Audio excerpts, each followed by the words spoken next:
Alors, concernant la chirurgie plastique du sein, ce qui exclut toute pathologie, tout traitement de pathologie, que ce soit le cancer ou les kystes ou les mastoses, le chirurgien plasticien peut se retrouver confronté à 3 types de chirurgie concernant donc le sein. Vous en avez 2 qui concernent essentiellement le volume et qui représentent plus de 90% de la demande. Les 10% restants traitent surtout essentiellement du problème de la tenue du sein, ce qu'on appelle une ptose mammaire, c'est-à-dire le sein qui tombe. L'opération qui consiste soit à diminuer, soit à augmenter le volume, s'appelle une mammoplastie, d'augmentation ou de réduction selon ce que l'on fait.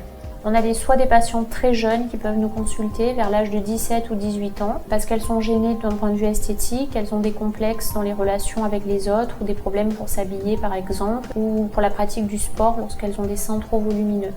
Ensuite, on a des femmes qui peuvent venir par exemple après des accouchements où les seins se sont modifiés, soit au niveau de leur volume, soit au niveau en fait de leur forme.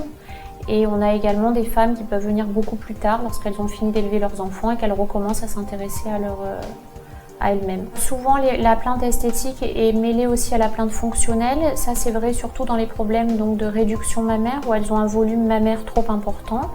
Donc la plainte fonctionnelle, ça va être des dorsalgies par exemple, ou une difficulté pour faire la pratique du sport. Dans la chirurgie de réduction, vous allez ouvrir le sein, enlever une grosse partie du contenu. Le contenu du sein, c'est de la glande et de la graisse, dans des proportions très variables selon l'âge, selon la corpulence de la personne. Il est certain qu'une jeune fille de 18 ans aura un sein qui sera à 90% voire plus glandulaire, alors qu'une femme qui aura dépassé la ménopause aura un sein essentiellement graisseux. Le chirurgien va donc enlever une partie du contenu, que l'on fait d'ailleurs systématiquement analyser, parce que j'ai trouvé comme ça des petits cancers débutants. J'en ai trouvé, enfin dans ma carrière personnelle, j'en ai trouvé 4 ou 5, et ce sont des femmes qui sont toujours en vie, car en fait, le cancer du sein, je vous rappelle, c'est une femme sur 7. Et le pronostic du cancer du sein, c'est bien évidemment la précocité du diagnostic. Or, si vous avez une toute petite tumeur, elle peut très bien passer à travers les filets des mammographies. C'est simplement une découverte fortuite de laboratoire. Et donc, si vous voulez, c'est quand même très important. Ce sont des femmes qui ont finalement eu beaucoup de chance. Une fois que le chirurgien a enlevé donc une partie du volume, il va réadapter le contenant, c'est-à-dire la peau, parce que contrairement à des idées reçues, il n'y a pas de muscle dans un sein. Vous pouvez, comme je le dis souvent à mes patientes, ça les fait rire, vous pouvez soulever 4 autobus par jour, ça ne fera jamais remonter un sein. Pour la simple et bonne raison que le muscle, en fait, ce sont les muscles pectoraux et ils se situent derrière la glande. Mais ils ne participent absolument pas à l'anatomie du sein, ils sont mitoyens, ils sont voisins, mais c'est tout, c'est le seul point commun qu'ils ont. Ce qui donne effectivement la beauté du sein, c'est quand même la peau. Dans sa texture, dans sa tonicité, dans son maintien.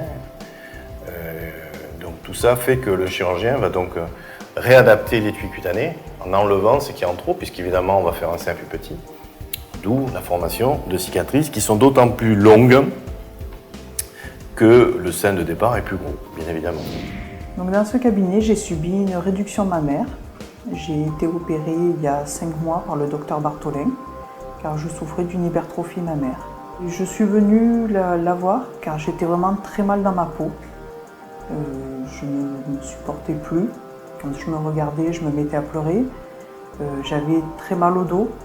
J'arrivais plus à m'habiller. Je le vivais très mal. Donc cette hypertrophie, elle s'est développée quand j'étais adolescente. J'ai toujours eu une très forte poitrine qui s'est accentuée avec mes 2 grossesses. Donc cette intervention, moi, j'y ai pensé il y a déjà très longtemps. J'y pensais déjà au début, pendant l'adolescence. J'ai attendu quand même d'avoir mes enfants avant de faire cette intervention. Parce qu'au niveau des grossesses, c'est vrai que la poitrine bouge beaucoup pendant la grossesse. Mais c'est une intervention que je n'ai pas décidée comme ça en quelques jours. Ça fait déjà une quinzaine d'années que j'y pense. Et là, j'étais vraiment arrivée à un point où il fallait vraiment qu'on intervienne. Parce que psychologiquement, moralement, il n'y a plus rien qui allait. Il y a 1 an et demi, j'ai subi une opération de réduction mammaire. J'étais très complexée, ma poitrine était beaucoup trop grosse et ça se remarquait énormément et je ne pouvais plus du tout acheter les t-shirts que j'aimais ni les soutiens-gorge. Et ça débordait, en sport c'était même pas pratique, ça sautait.